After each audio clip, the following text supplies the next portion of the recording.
Hello again, Chaudhry's Champions. We are on chapter 9 of Abe Lincoln at Last, and we left off where we were. There was some wild animal that was growling as they went to go get water. Jack and Annie went to go get water.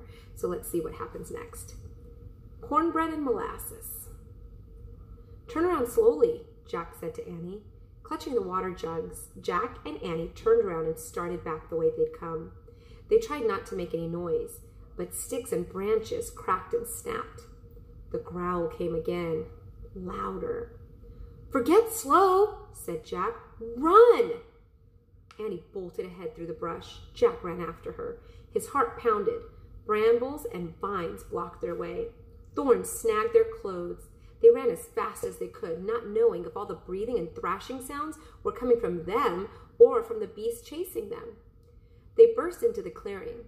Jack looked back. He didn't see a wolf or a wildcat, but he wasn't ready to stop yet. "Keep going!" he cried. Jack and Annie tore across the scrubby clearing. Finally, they came to the cabin. Sam was standing by the woodpile, swinging the axe. He gracefully split a log in two. He looked up at Jack and Annie and smiled. "How do?" he said. Jack and Annie laughed as they tried to catch their breath. For some reason, Jack felt safe now with Sam. "Fine," he said. "Fine, fine, fine." "How do you do?" said Annie. "Why are you splitting wood?" "I said to myself, I ain't going to lie in bed forever," said Sam. "My headache stopped as soon as I started my chores. I figured the two of you had left." "Oh no, we tried to do your chores," said Jack, "but we were headed to the spring to get water and we heard a growl," said Annie. "Like a wolf," said Jack. "Or a wildcat," Annie said. "So we ran," said Jack. Annie held up a jug. "No water, sorry." "No milk either," said Jack. "No split wood," said Annie. "No cornbread," said Jack. Sam gave them a big grin. "Don't worry, I took care of the milking the cow, and I found water in the rain bucket. The cornbread's baking now." "Wow," said Annie. "That's amazing," said Jack. Now that Sam was better, he wondered if he could lead them to the president. "Do you still have time to help us find Abraham Lincoln?" he asked. "Sure," said Sam. "I gave you my word." "Great. Do you think he's still riding his horse in the country?" said Jack. "Nope, he's not riding anymore," said Sam, "but I guarantee you he's around here." "Like where?" said Jack. "Don't worry, I'll introduce you to him very soon," said Sam. "Let's go inside first."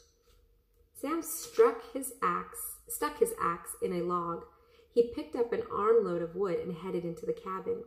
As Jack and Annie followed, Jack glanced at the sky. The sun would be going down soon. Inside, Sam put more wood on the fire. Then he lit 2 oil lamps. "Would you like to have some cornbread with butter and molasses?" he asked. "Oh, wow." Jack didn't know what to say. He was desperate to look for Abraham Lincoln, but he was also very hungry. "I'd love it," said Annie. "Me too," said Jack, relieved. "We'll eat first, and then we can go look for Abraham Lincoln, okay?" "Yes, indeed, but first, y'all sit down," said Sam. Jack and Annie sat on small tree stumps that served as stools. Sam lifted the lid on a pot hanging over a fire. The delicious smell of cornbread filled the air. Sam moved the pot to the wood table. Then he sliced pieces of steaming bread and put them on wooden plates. There's a picture.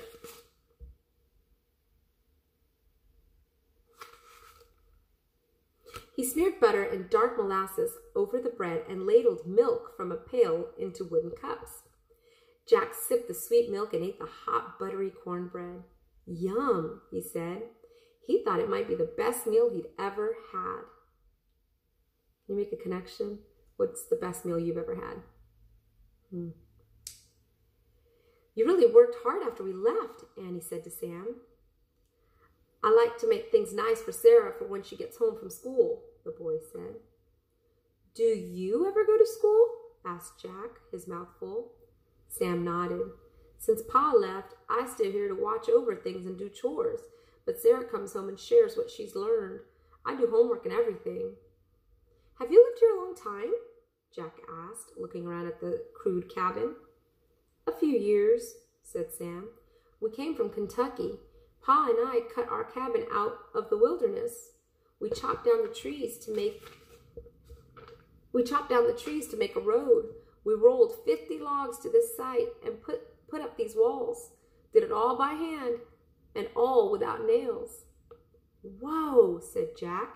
It sounded like work for the strongest men, he thought, but Sam couldn't have been more than 7 or 8 at the time. We did as best we could with the furniture, Sam said with a laugh. Someday we'll do better.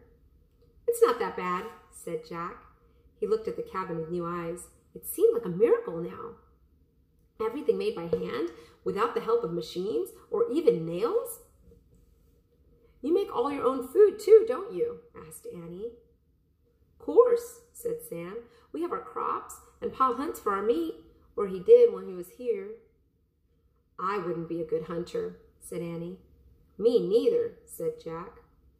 Me neither, said Sam. I shot a turkey once, then I took a good hard look at the bird. I was so taken with its beauty, I ain't pulled the trigger on a wild creature since.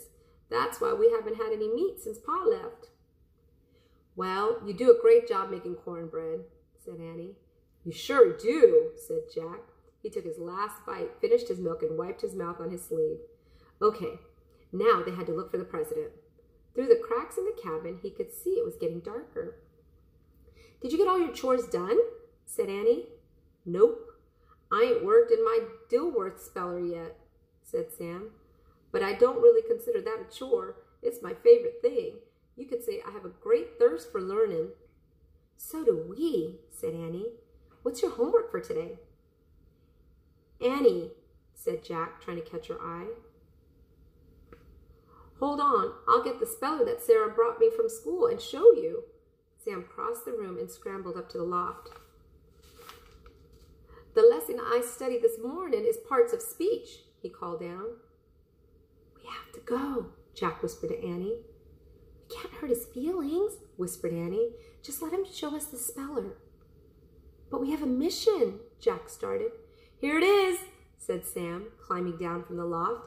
He grinned at them and held up a tattered book. Would you mind giving me a little test? And that's it. Maybe I was wrong. There's more than... So there's chapter 10 and 11. So next chapter is called Readin' and Writin'. And then chapter 11 is Abe Lincoln at Last. So we're getting there. 2 more chapters and we're done. That's it. I hope you guys are enjoying. Have a wonderful night. Sleep well. Sweet dreams. And I'll see you next time.